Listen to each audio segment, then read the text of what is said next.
Why, hello, friends. Hello. Welcome on into Coffee with Brodes. What's happening? It is a Tuesday morning. The Philadelphia 76ers have a big game today, tonight. I'm excited. I can't wait. I'm looking forward to it. And what do we have here? We have bad news. That's not good. What are we talking about? What do we got? Who's saying that Woj said what? What's happening here? I don't know if it's true or not.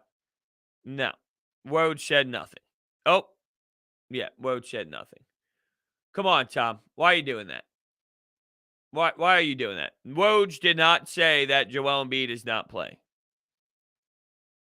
That deserves a timeout. That's how we're starting the show. That's how we're starting the show. Bye, Tom. See you later. See you later, Tom. That's not even funny. That's a jerk-off statement. You make a lot of jerk-off statements, may I add.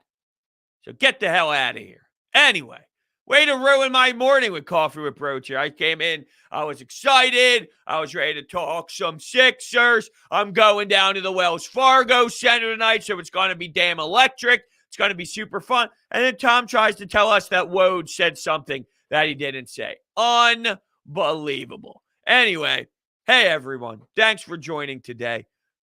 Let's take a sip together as we enjoy this Tuesday. Dallas, thank you for joining. Savion, Sacred Gaming, all of you. I see the chat going wild. Thank you guys for hopping in here. I appreciate that. Did I just ban an 81-year-old dude? Oh, I love you guys. I love you guys. You're too funny. All right, take a sip, everybody, with me. Enjoy the cup of Joe. Oh, so good. All right, where do you guys want to begin today? The Brooklyn Nets. By the way, the Phoenix Suns. You want to talk about a fun game of basketball last night? The Phoenix Suns, Chris Paul, Mikal Bridges, them steamrolling over Denver in that fourth quarter and in that second half. That was amazing. I'll be honest with you. That was super fun. The Brooklyn Nets, we were all stoked, all pumped up. You know what's going to be entertaining? Oh, the Bucks Nets. My ass. I'm watching the Brooklyn Nets wax the Milwaukee Bucks. They have nothing. They have no answers. Kevin Durant, Kyrie Irving. That's elite talent. You know, and I hate to do this, but when I watch that team play, all I think about is, do the Sixers really have it? That's championship caliber stars. Embiid is that way. Is having one enough? We wanted Ben Simmons to be that. Ben Simmons is not even close. Not even close. Not even close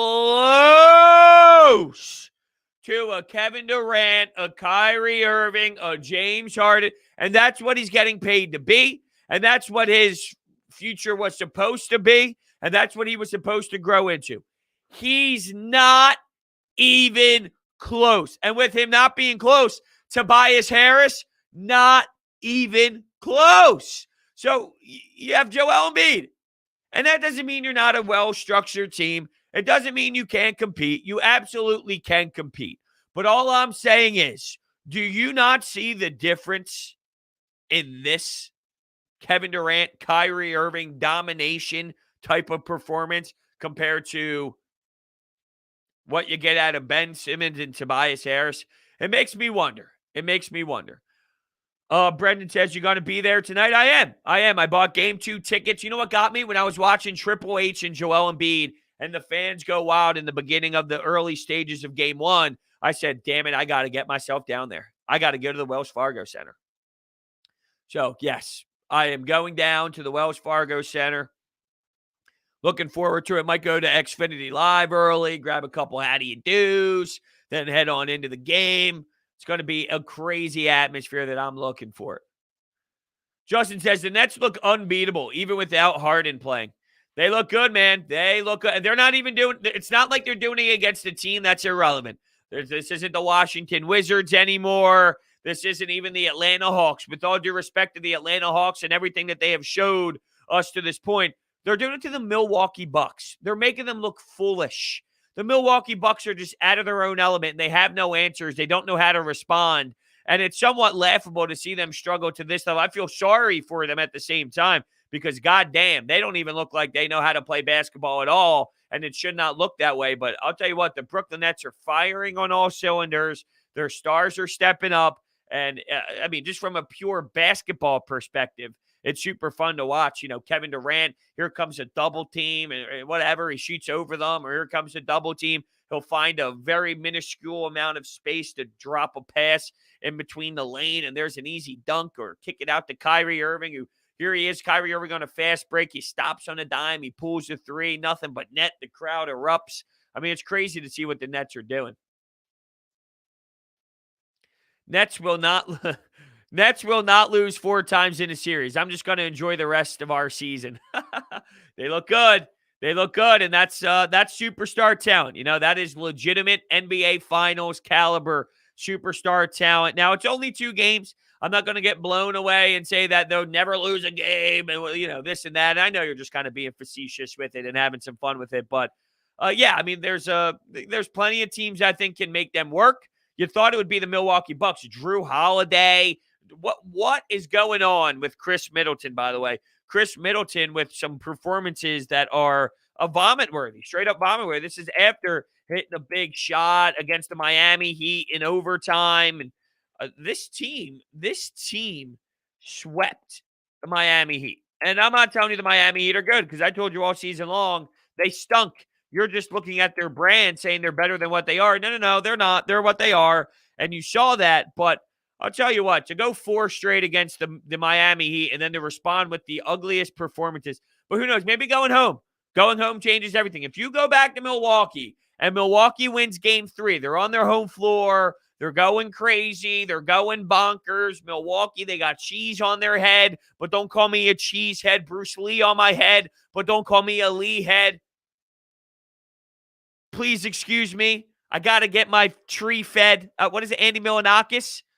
I wear name brands and I make my own clothing. I hang out with an Apple who loves self-loathing. I hate myself. Pancakes on my face make me extra happy. I got shampoo bottles that sit on my lappy because it's my show. You can't tell me what to do. When life hands me lemons, I make beef stew. So, I got to go. It's time for me to rock it. I put bologna in my left pocket. Smear some cream cheese in my gold locket. Because it's my show. I'm Andy Milonakis. Does anyone even know Andy Milonakis anymore? I feel like the younger generation seriously has no clue who Andy Milonakis is. Does anyone even remember that? I don't know. The last thing I thought about doing this morning was going off on Andy Milonakis and giving a little how do you do. I don't even know if anyone even knows. Yeah, I feel like the chat isn't even referencing Andy Milonakis. Nobody. Okay, we got Bobby Stevens remembers Andy Milonakis. We got one person who does. That's amazing. That is amazing. Well, if you knew the show and if you knew what the show was all about, you would understand. I'm shocked. We got one individual. We got 2. They're coming in a little bit. All right. I tried my best.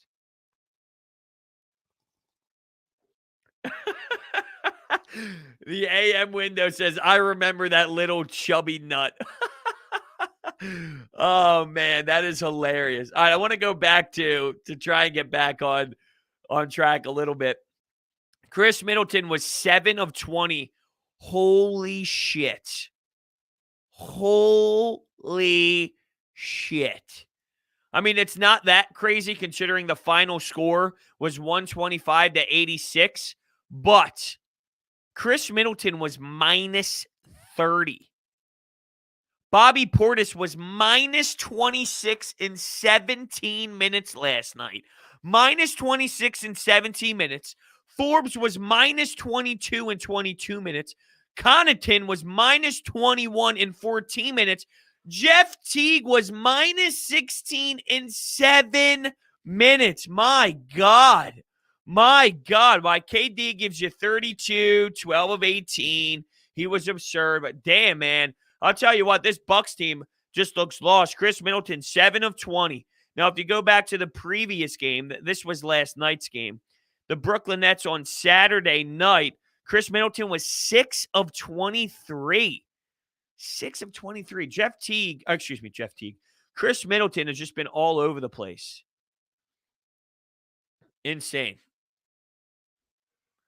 Brodes, did Simmons deserve to be the first pick in the draft with his shoot? Yes, Jim. I do believe that. Even with my boiled frustration with Ben Simmons, yes, I still believe, because if you go back to that draft, what was it, the 2016? If you go back to the 2016 NBA draft and you go through the order, I'm not like, people are always like, oh, but Brandon Ingram. No. I'm taking Ben Simmons over Brandon. As much as I can't stand Ben Simmons, and he bothers me a lot, I'm taking Ben. I still see his greatness. I'm taking Ben Simmons over Brandon Ingram. I'm taking Ben Simmons over Jaylen Brown. I'm taking Ben Simmons over Buddy Hield. I'm taking Ben Simmons over Chris Dunn. If you look at that, if you look at the list in the draft, the only person I think you can make a legitimate conversation about who went 7th overall to Denver that season would be Jamal Murray. I think this team could look a lot different with Jamal Murray on the team.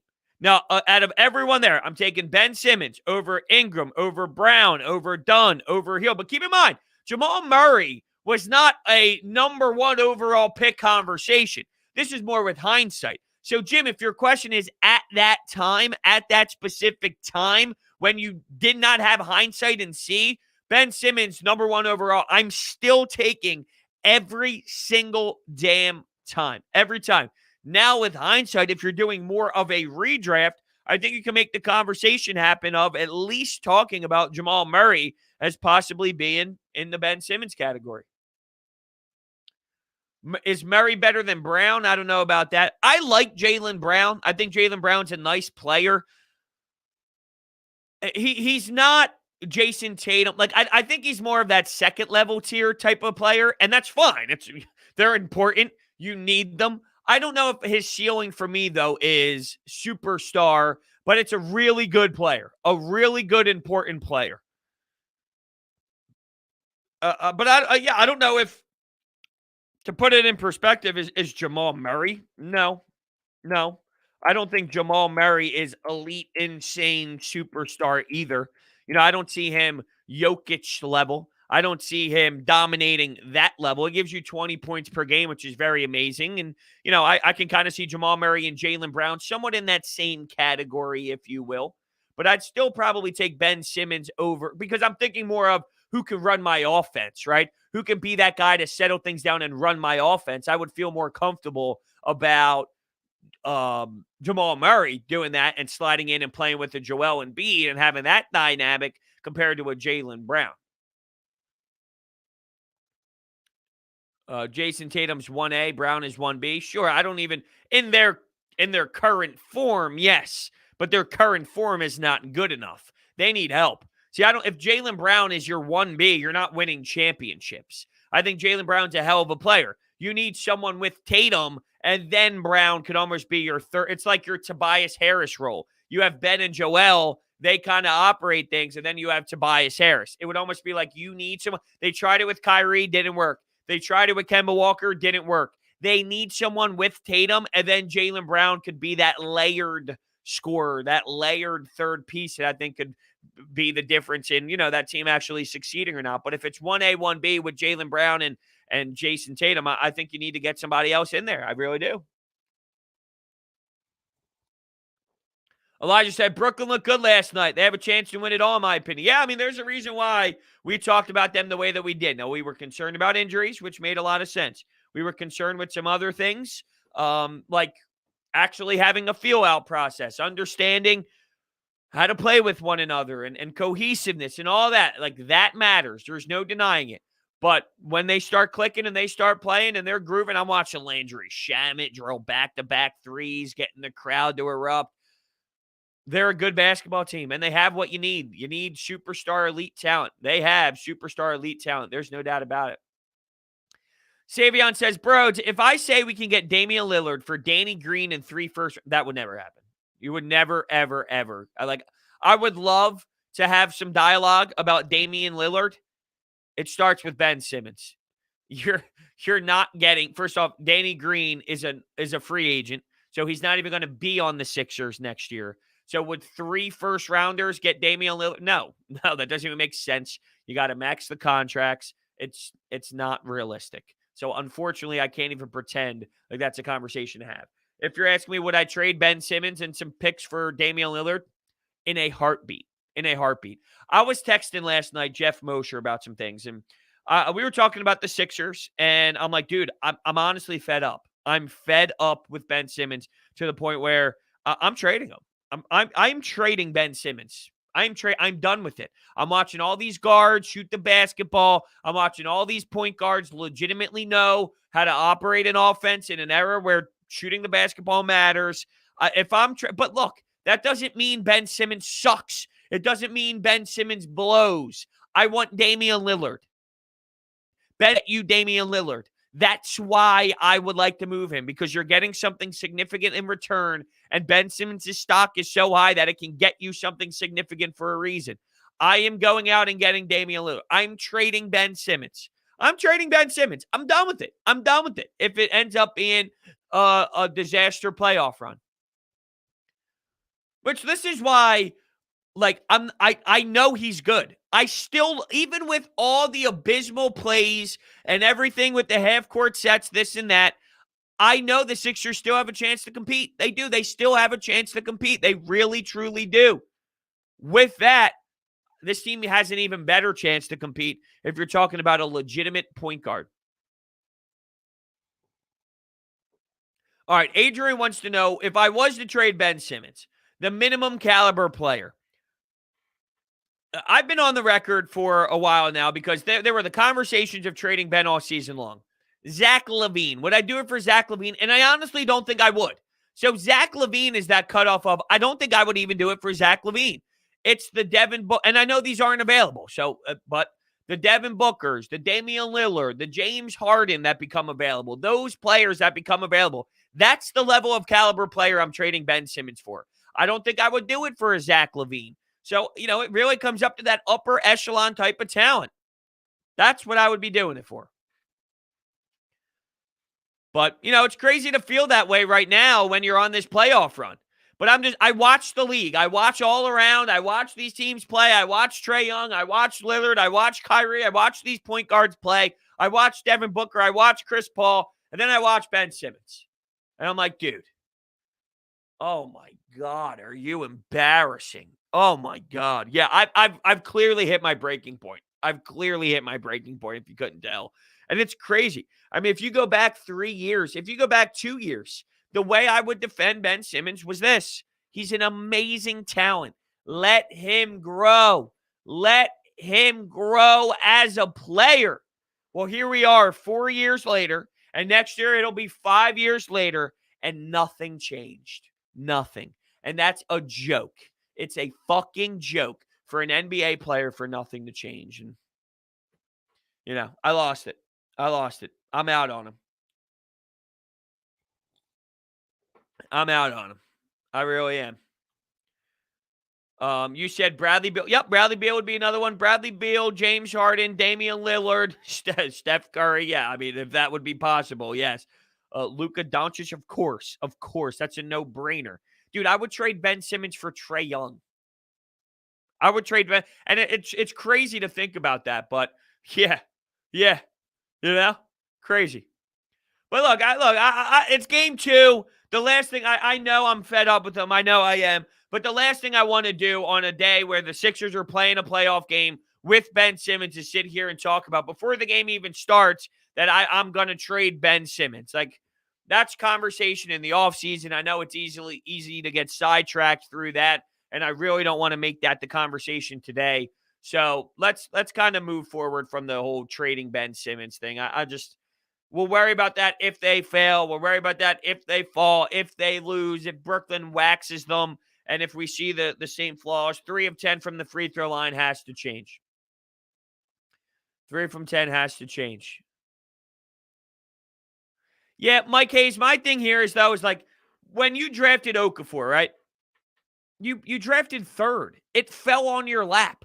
Carter Williams, you drafted that was like the 11th overall pick or so.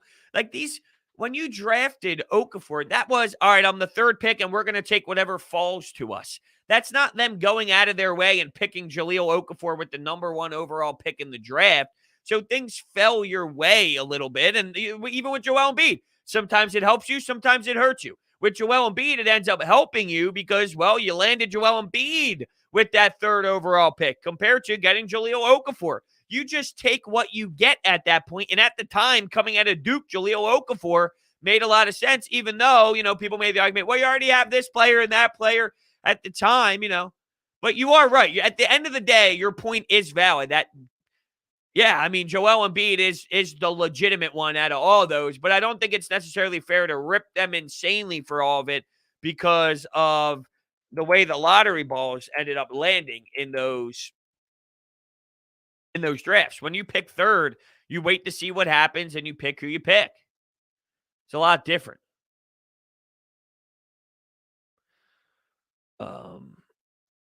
Xtorix says, I apologize if I mispronounced that, and if that's an easy pronunciation, I'm just butchering it. But all I want for Ben is to start taking some mid-range and improve his free throw. Well, he ain't going to start taking mid-range. It's just not going to happen.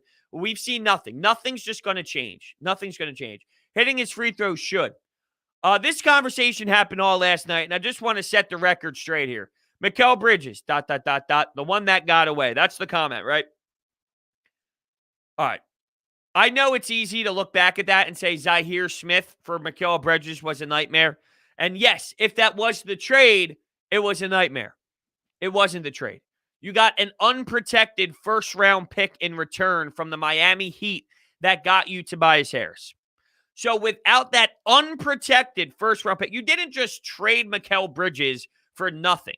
You got an unprotected 1st-round pick that landed you Tobias Harris. So Mikal Bridges is nice. He's very entertaining. He's a 3-and-D guy. It would have been beautiful here. Would this team without Tobias Harris, though? And if you take off Tobias Harris, you enter Mikal Bridges, where is this team?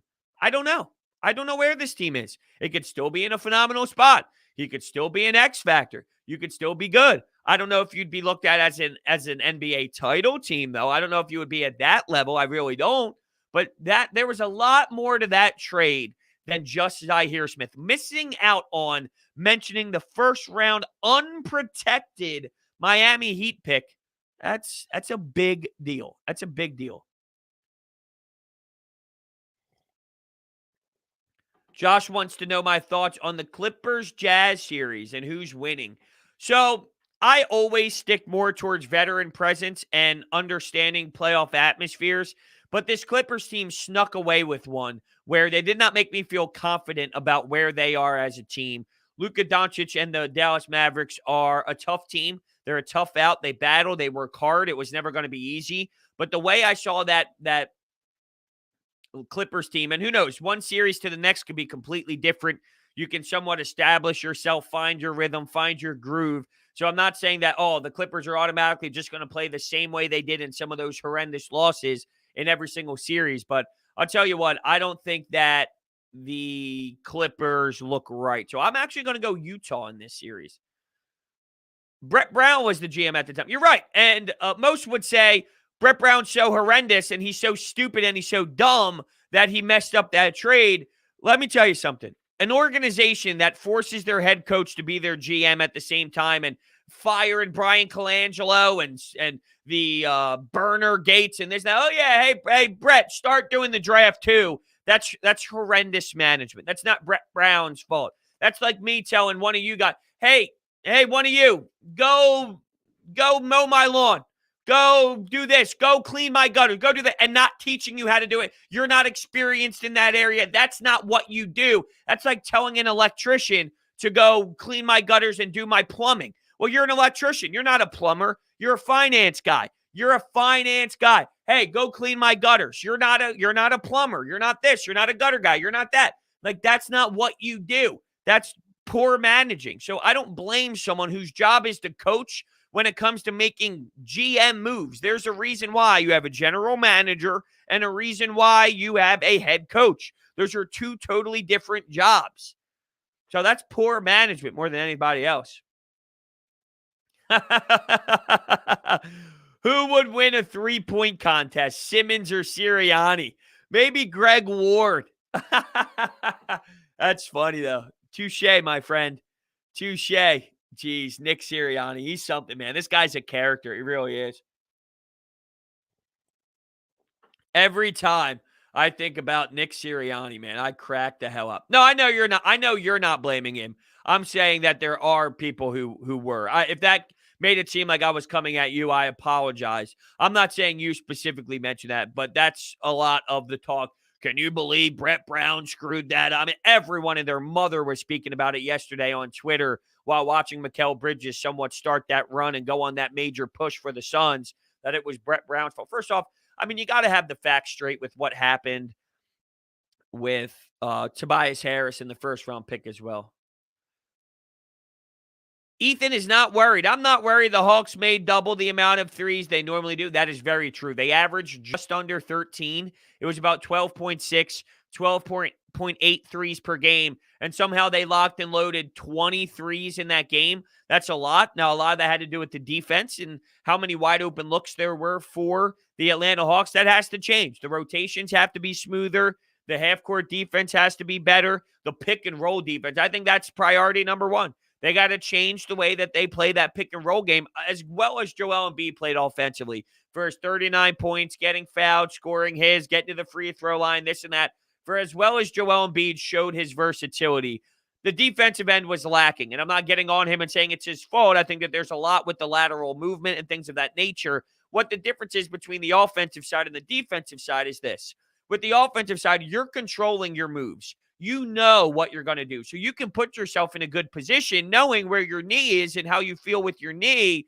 And, you can control your planning of the feet. When you're playing defense, you're reacting based off of what the opponent does. So you're not as in control of what you're doing defensively with your body. And that could be a big difference in the comfortability of Joel Embiid in that area. Right, as stated here, Joe can't defend the pick and roll with his injury. Well, they did play some drop coverage. I think with drop coverage, that allowed Trae Young to kind of do his thing a bit. But the problem is, if you come up and you approach him, there's going to be pros and cons. But I think you need to be a bit more aggressive with the pick and roll and try and really take that away as much as possible. Make it more uncomfortable for them. You're not going to take it away completely. It's not going to be the easiest. I'm sure that they're going to be prepared. I know McMillan is going to be prepared for that, for that. They're going to have a counter to the counter. Justin wants to know, if the Sixers lose tonight, how much trouble are we in? Well, analytics will tell you that if you go down 0-2 and then you go on the road, you have a very slim chance of winning the series. Context matters with that statement. There's a difference if you're a 1 seed compared to if you're a 4 seed, compared to if you're a 6 seed, compared to if you're an 8th seed. So there's a lot different in play with all of that. Obviously, the 8th seed wouldn't be down 0-2 at home and then end up going on the road because you're an 8th seed for a reason. But you understand my point. If they go down 0-2 and they're going back to Atlanta, I'm not ruling out the series, but you're more panicked than you ever thought you'd be. So, to a degree, it's not fully, because you can say that the whole must-win thing is, you can say that about everything, right? Every single Eagles game, we have the is this a must-win? Is this a must-win? Is this a must-win? Every game is a must-win on Sunday mornings at 12 o'clock when you're listening to an Eagles pregame show of any sort. So every game, must-win. You can make that about any single game. Oh, it's a must-win. It's a must-win. It's a must-win. You can say that about any single game if you tie the narrative properly. So I don't want to go full throttle that way, but it is a very important one. You cannot go down 0-2. You just cannot. Yes, Joel Embiid was yelling at Danny Green. There was 18 seconds that was pretty much milked off the clock. Good for Trae Young. That's smart basketball. For as much as this team is inexperienced, young, raw, as you saw, Herter had no business being out there. He was afraid for his life. Rolling 18 seconds off the clock by not picking up the basketball after an inbound. Think about having 18 more seconds on the clock in that ending, in that environment, with those fans going crazy. with that wild, insane Wells Fargo Center going nuts, suffocating everyone involved with the Atlanta Hawks, where they were just getting smoked and pounded with pressure and so much stress involved. Imagine 18 more seconds. You could have talked about a totally different outcome. You really could have. Arm Zebra switches it up a little bit and says, I have a belief that the Montreal Canadiens may be the team this year. Well, funny you bring that up, Arm Zebra. Kevin Durso and I recorded Open Ice Hits before Coffee with Brodes this morning. So there will be a new episode of Open Ice Hits coming out today for all you NHL fans. We started off the show with the Canadiens sweeping the Jets. We then moved into the Bruins and the Islanders, and that Brad Marchand goal last night, Jesus Christ, that was insane. That was wild. But for all you hockey fans out there, yes, there will be an Open Ice Hits. And I'm with you, man. The Montreal Canadiens just seem to have that it factor right now. They're playing very strong. My thoughts on Triple H ringing the bell, I thought it was hilarious. You know, it was well executed. You got to win the game, though, right? You got to win the game. I thought, you know, the Sixers do a good job at reading the room, understanding the situation, getting that vibe. And with the DX thing and everything surrounding Triple H, I thought it was hysterical. I don't know. Do they know who's ringing the bell tonight? Do we know that or no? There are people who keep up to date with that more than I do. I'm more just focused on the game, focused on some other areas. There are other individuals that really do some research on who's ringing the Sixers bell beforehand. I don't really pay attention too much to that. So does anybody have the information? Do we know who's doing it? The Undertaker? I don't think that's the case. I don't think that's the case. Well, why? Because they're coming back from the dead? Is that what it is? Well, the DX thing makes sense. Allen Iverson, it was just his birthday. Is it possible that it's going to be Allen Iverson? Is that too standard? Maybe it is. Hinkie? We're not going to get Sam Hinkie. Michael says that DeAndre Hunter is the X factor for the Hawks. He missed game 1, but he's really good. Of course he's really good. I don't know his update, though. I don't know his status. I don't know how serious the injury is. I tried looking up a little bit on, like, to what extent it was, but I could not find anything. I don't know where he is, but, okay, the Hawks are currently a 5.5-point underdog. DeAndre Hunter is listed as questionable. So 5.5-point underdog for me makes me feel a little bit more comfortable. Earlier for game 1, the line was about 3.5. Then Joel came back and it moved up in that 4 range. Something told me in that moment that line screamed like, hey, the Atlanta Hawks actually have some sort of chance here. The Atlanta Hawks might have an opportunity to make a splash and make a little bit of noise. 5.5 makes me feel more comfortable. And especially if Joel Embiid goes from questionable to playing, does it move up to 6? Does it go to 6.5? I don't know. I'm sure Vegas and their odds makers are thinking that there's a good possibility Embiid plays, so they're not going to make that line anything too small and go too extreme with it, thinking that, oh, he's questionable, he might not go. In the game 1, there was probably more of a chance of him not playing than this game.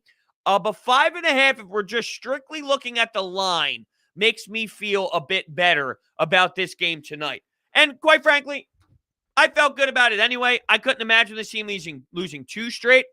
But, yeah, 5.5 betting line-wise tells me that the Sixers are in good shape line-wise.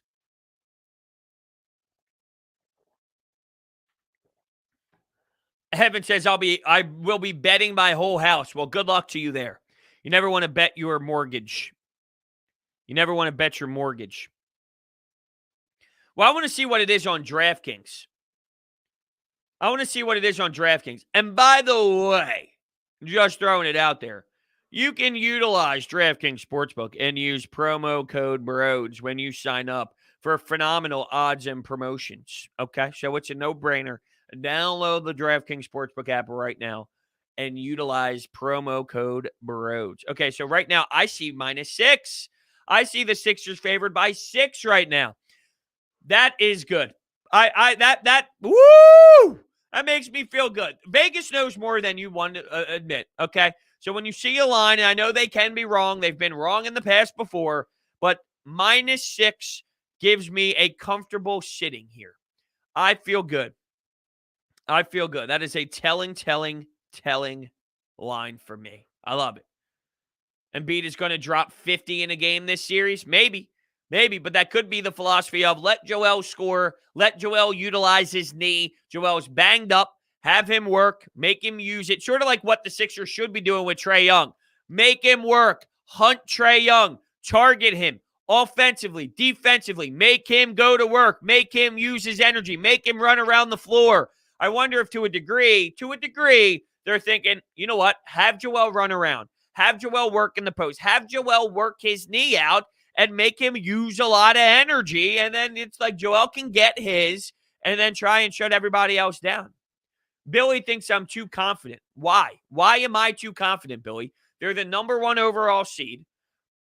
The other team last game shot the lights out, which can happen. They're a good shooting team. They're not 23s per game good. They're more 12.6, 12.8 range. So that was a little extreme. You saw the difference in experience towards the late game moments, which I think will matter. Why am I too confident? They're the number 1 seed for a reason. Now, all I'm saying is when I look at the line makes me feel more comfortable today.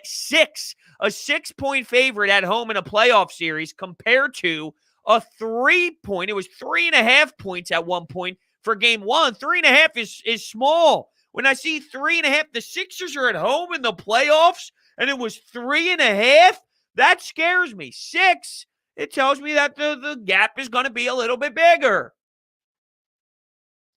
So, that's why I look at it off of analytical data, which there's a reason why Vegas wins more times than not.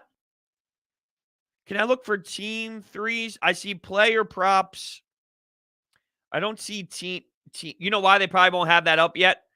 Because they don't know Embiid. They don't know DeAndre Hunter. So all I see here for the betting that I can do right now is game lines, player props, halves. I don't see. You can do specific players for 3-pointers. Seth Curry over under 2.5. Danny Green over under 2.5. Trae Young over under 2.5. I'd smash the shit out of the over on that one. Minus 139. Ben Simmons over 0.5. Plus 1,400. But in terms of team-wise, no. In terms of team-wise, no. I don't see anything on there for team-wise. Did Bobby respond? Or Billy, excuse me. Is it Billy or Bobby? I don't see Billy with a response to why I am too overconfident. Yep, Jetpacks. Nah, I don't see Jetpacks ever playing again. He stinks. Jetpacks is bad. So I'm telling you guys, Jetpacks is bad. He's a joke. He stinks. Gave him that money, and there's that. Uh-oh. All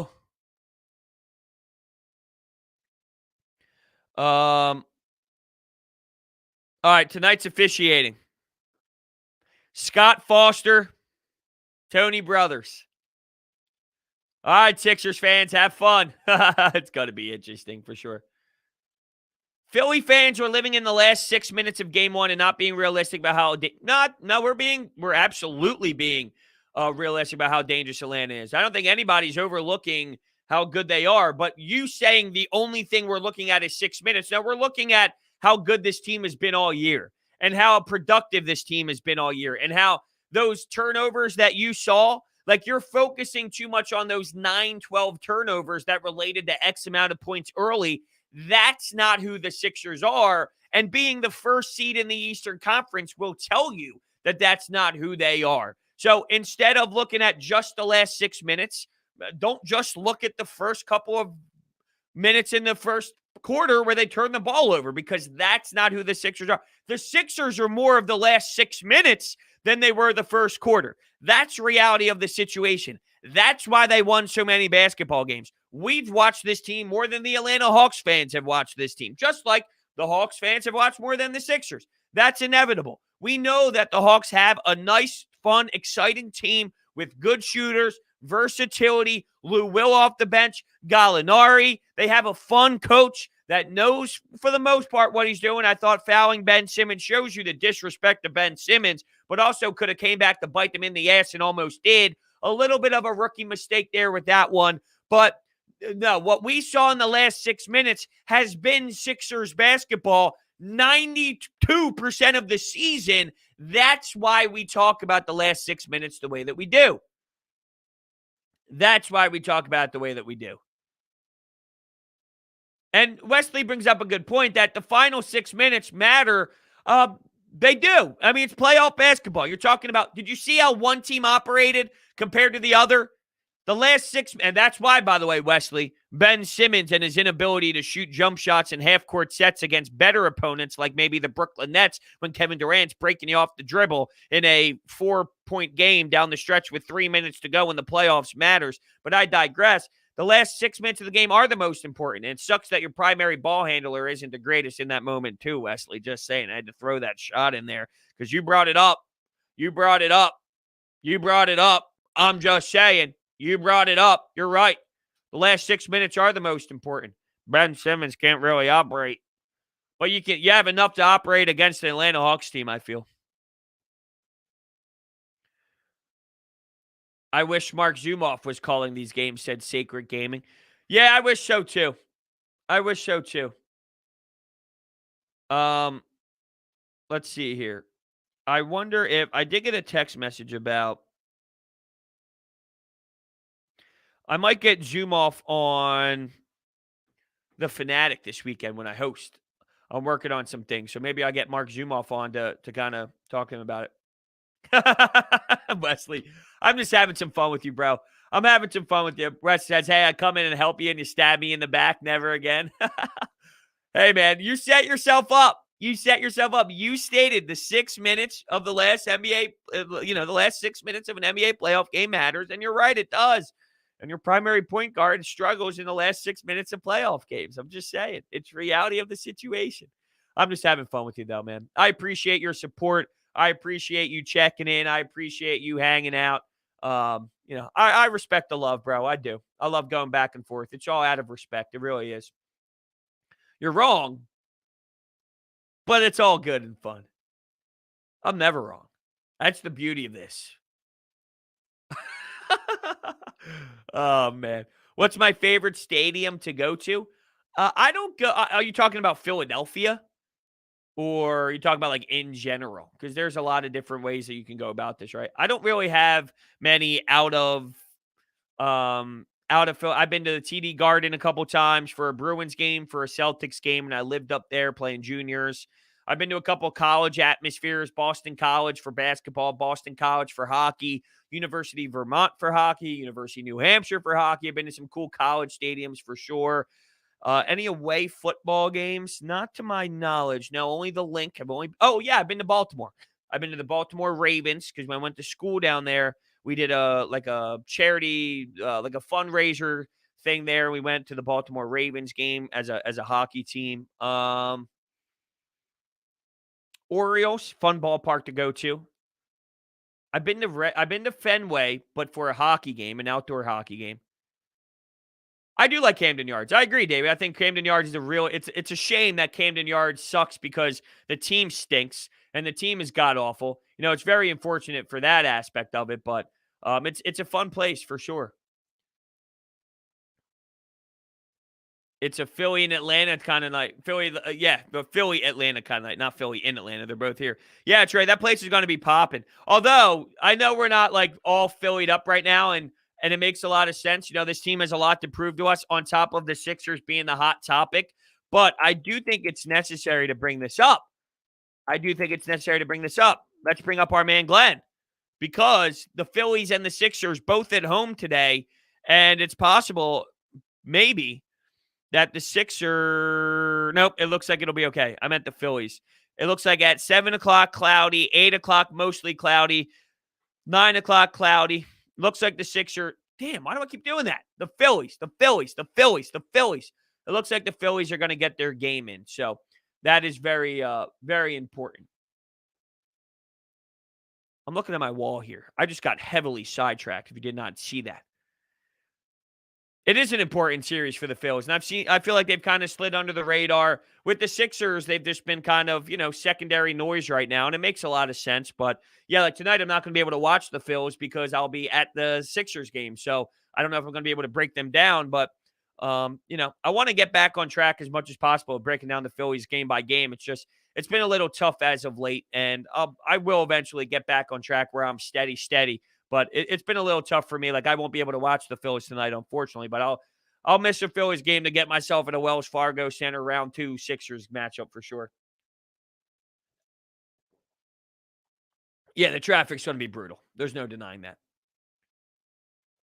Nola's due for a big game. Yeah, he had an okay game. An okay game his last start. Okay game. I'll leave it at that. An okay game. Where am I sitting? So, nowhere crazy. I'm not sitting on the floor or anything.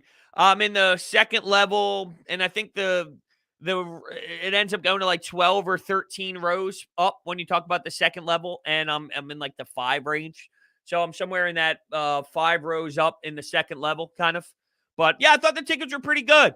After the fees and all, of course, because there's always those fees on the tickets. It ended up being about 90 each. So I got tickets for me and my fiance, 90 each, second level for a playoff game. Not too bad, Not too bad. So I'm looking forward to it. Yeah, I figured, you know what? I'm not breaking the bank. $90 a ticket for a playoff game isn't the worst thing in the world, and we'll go from there. Nathan says, I'm going to lean Braves tonight, plus 135, not trusting Nola. Who's on the mound for the Braves, though? I don't know who's on the mound for the Braves. And I'll tell you what, that's actually not bad value. I hate to say that, but it really isn't bad value at all. I actually kind of like that value. I would never do that, though. I'm not going to bet against the Phillies, but Drew Smiley, jeez. Drew Smiley, who has a 6 ERA. You think Aaron Nola's been bad. He's got a 3.84 ERA. Drew Smiley's at 6. Now, he had some issues earlier in the year. I don't know. Let's go through his game log and see what the recent days of Drew Smiley has been. In his last outing, he went 4 1/3, allowed 7 hits, 3 earned runs, walked 2, 6 strikeouts. Oh, wow. He's been getting shelled, man. He's been getting shelled. 5 1/3 on May 26th against Boston. 7 earned runs and 5 hits in 5 innings. Before that, 6 innings, 6 hits, 3 earned runs. He did have 7 strikeouts in that game, but 6 innings, 3 earned runs. The last few, and then if you date back to more of the April, 4 innings, 6 earned runs, 4 innings, 5 earned runs, 5 innings, 5 earned runs. Drew Smiley stinks. Can you imagine paying this man $11 million? They paid this man cash. They paid Drew Smiley them bills. What was the official number? I think it was $11 million, wasn't it? Yeah, 1 year, $11 million for Drew Smiley. I remember when they made the move happen. I'm like, what? What are we doing here, fellas? What are we doing? And I thought, is there something we're missing? When is the next video game? Oh, that's right. Oh, man, I forgot all about Twitch tonight. So there isn't going to be any Twitch stream today at 4, considering I'm going to be at the game. So you're going to have to follow me on Twitter at Brodes81 to kind of stay in touch about that, because I forgot all about the Twitch stream today. I've just been all Sixered up. I've been Sixered mode, as you could imagine me being. But yeah, I forgot all about Twitch for today. Maybe I'll do another game later on, or whatever. I'll figure something out, but probably no Twitch stream today. Forgot all about that. Unless I just do it earlier, but yeah, I don't know. There's a lot going on. Want to get there early. There's going to be a lot of traffic, 2 games. There's a lot in play. All right, what else we got here? For $11 million, you could get 2 Chase Andersons and Matt Moore. Yeah, but they both stink too. I don't want 2 Chase Andersons, and I don't want a Matt Moore either. I don't want either of them. Nathan asked if I've ever been to Citi Field. I have not. I have not been to Citi Field. I have not been to Citi Field at all, which is a little shocking. It's something I want to do. I want to get to Yankee Stadium, although I know it's not the same as the old Yankee Stadium. I want to get up in that direction as well. What's my Twitch? So twitch.tv. I'll put it in the chat. I'll put it in the chat for everybody.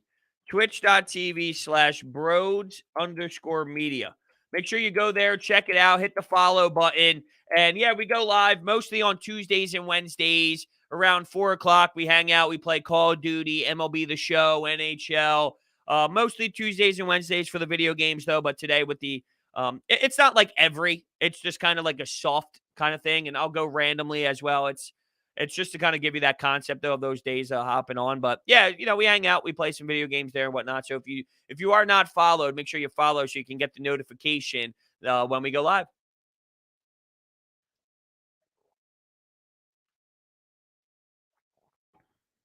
There was no reason to sign jetpacks. You are correct. My man did not play one MLB game, and here we are giving the man the cash, giving the man the flow. The cash flow, as they say. How about them Rays? Dude, I love the Rays. I'm addicted to the Rays. I want to be the Rays so badly. There's a reason why I screamed that we had to go get Neander. I wanted to become the next Ray. I wanted Rays with money. You know who the Rays with money are? You ever hear of the Los Angeles Dodgers? They are the Rays with money. They go in, they pluck from the Rays. Here's Freeman, bang, bang, bang, bang, bang, bang, bang. Here you go. Here's a championship. Got over the hump. We need to be the Rays. Instead, we're a disaster. We're a joke. We can't catch fly balls. They could plug in anyone. I swear to God, they could pick anyone from this chat or myself or my dog. They'll throw them into their starting rotation, their bullpen, or their lineup. And somehow we're going to all produce. We're going to hit 300. We might even make the Hall of Fame. Actually, that's not even necessarily true because they get guys that hit low end 200, but they still come up big. Timely hits, a big walk. Like, they just know how to do it. They know how to execute, even if it's not the most explosive execution in the world. They might hit 232, but guess what? That 232 is the most raised 232 I've ever seen in my life. Let's go to the Tampa Bay Rays. Let's go to their stats and look at some of their numbers here with their players. Austin Meadows is hitting. Joey Wendell is giving you Chewy. I love Joey Wendell. Joey Wendell. Say it with me. 3, 2, 1. Joey Wendell. Let's do it again. 3, 2, 1. Joey Wendell. One more time. 3, 2, 1. Joey Wendell. That is the most Tampa Bay Rays name I've ever heard in my life. No batting gloves. The most Tampa Bay Rays look I've ever seen in my life. Hitting 283. But as you go down, right? Like Brandon Lau, 192. And I'm not telling you that Brandon Lau is lighting the world on fire or whatnot, but Margot, 241. I mean, these guys, why is it, what's going on here? Why is it cutting me off and only giving me 6 guys? Oh, that's only at home games? No, that's all around. You're giving me 6 players. You got more than 6.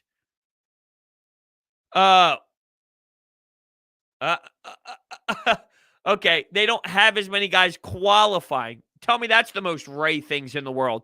To qualify, a player must have a 3.1 plate appearance per team game played. Is that for real? So you're only giving me 6 names? Am I missing something here? Like, what am I missing? Anyway, if that's not the most Rays thing I've ever seen in my life, just insane. Well, let's go to the Phillies. Oh, okay. Never mind. Wait, I am so lost on what they're showing me here.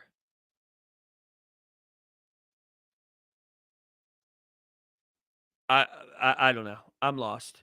Because I go to the Phillies and they're only giving me 3. 3 players.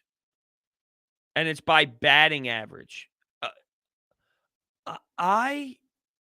So if I go to games and I look at it by games played, I have everyone on the roster.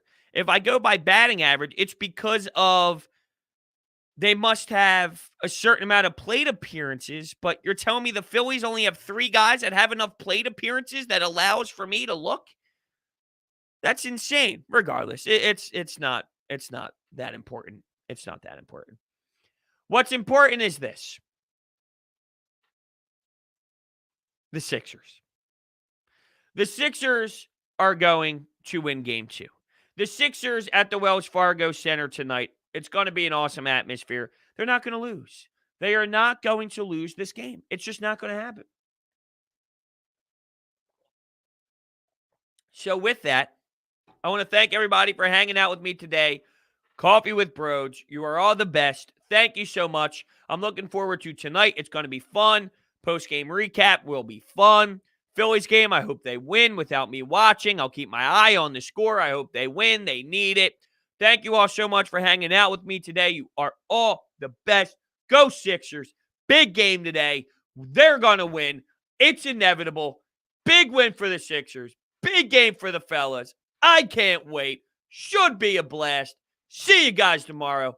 Thank you very much.